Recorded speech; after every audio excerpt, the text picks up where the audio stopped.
Big congratulations যারা এখানে রয়েছে, আমার ভাইরা, আমার বোনেরা, তোমাদের সাফল্য অর্জনের জন্য আজকের এই আয়োজন হয়েছে। আমার কথা শুনে তোমরা অনেক বেশি আনন্দিত, অনেক বেশি পুলকিত নাও হতে পারো, কারণ আমি শুরুতেই যে কথাটি বলবো সেটি হচ্ছে, কোনো বিশ্ববিদ্যালয়ে চান্স পাওয়া যদি তোমার জীবনের অন্যতম সেরা অর্জন তুমি মনে করো, তাহলে তুমি তোমার গন্তব্যকে সীমিত করে দিচ্ছ। আমাদের সকলের প্রধান উদ্দেশ্য হওয়া উচিত এটা যে আমি আমার দেশের জন্য, আমার প্রতিষ্ঠানের জন্য গর্বের কারণ হব। আচ্ছা, তোমরা কেন আসলে ঢাকা বিশ্ববিদ্যালয়ে চান্স পেয়ে এত আনন্দিত হচ্ছে? ঢাকা বিশ্ববিদ্যালয় সেরা কোন কারণে? তার অনেক বড় বড় বিষয় আছে।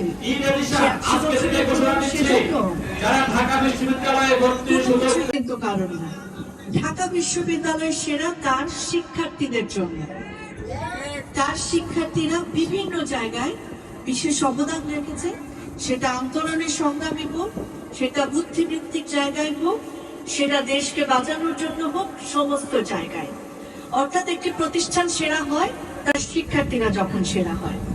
তাই তুমি তোমার বিশ্ববিদ্যালয়কে নিয়ে যতটা অহংকার করো, তোমার বিশ্ববিদ্যালয় যেন বা তোমার প্রতিষ্ঠান যেন তার থেকে বেশি অহংকার করে তোমাকে নিয়ে, সেটি তোমাদের সকলের লক্ষ্য হওয়া উচিত, আমাদের সকলের লক্ষ্য হওয়া উচিত। যারা ভর্তি হতে যাচ্ছেন তাদের জন্য দুটো কথা বলতে চাই।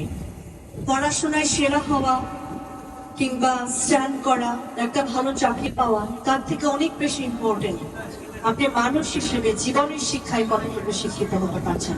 একটা জিনিস এখন আমাদের পারিবারিক ভাবে, আমাদের শিক্ষা প্রতিষ্ঠানে, আমাদের রাষ্ট্রীয়ভাবে খুব দরকার, সেটা হচ্ছে সহনশীল হওয়া, পরমত সহিষ্ণু হওয়া।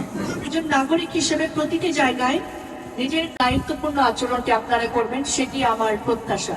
এখানে যখন আপনি শ্রোতা হিসেবে আছেন, মনোযোগ দিয়ে কথা শোনাটা আপনার দায়িত্ব, সেটি পালন করলে আপনি আপনার দায়িত্বটি পালন করলেন। আমি যখন এখানে বক্তা, আমার পার্সপেক্টিভ অনুযায়ী বলাটা আমার দায়িত্ব। আপনি যখন রাস্তায় হেঁটে যাবেন, রাস্তায় ফুটো না পেলে, ময়লাটি না পেলে হেঁটে যাওয়াটি আপনার দায়িত্ব। আপনি বিশ্ববিদ্যালয়ে থাকলে পড়াশোনা করাটি আপনার দায়িত্ব। আপনি বাসায় থাকলে বাবা মাকে সম্মান জানানো, ভাই বোনের প্রতি দায়িত্ব করাটা আপনার দায়িত্ব। যখন যে ভূমিকায় থাকবেন, নিজের দায়িত্বটুকু যদি করতে পারেন, দেখবেন যে জীবনে আর কোনো সমস্যা থাকতে পারে না, আপনি নিজেকে তখন সফল করতে পারেন। এরকম কোন প্রতিষ্ঠানে চান্স পাওয়া সফলতার সর্বোচ্চ মাপকাঠি না, বরং একটা শুরু। আপনাদের শুরুটা চমৎকার হলো, এই জন্য অনেক অনেক অভিনন্দন। একটা জোরে হাততালি দিচ্ছি আপনাদের জন্য। অনেক অনেক ধন্যবাদ আবারও স্যার আমাকে আমন্ত্রণ জানানোর জন্য। আপনাদেরকে আবার নিশ্চয়ই আপনাদের সাথে কোথাও না কোথাও দেখা হবে। Thank you.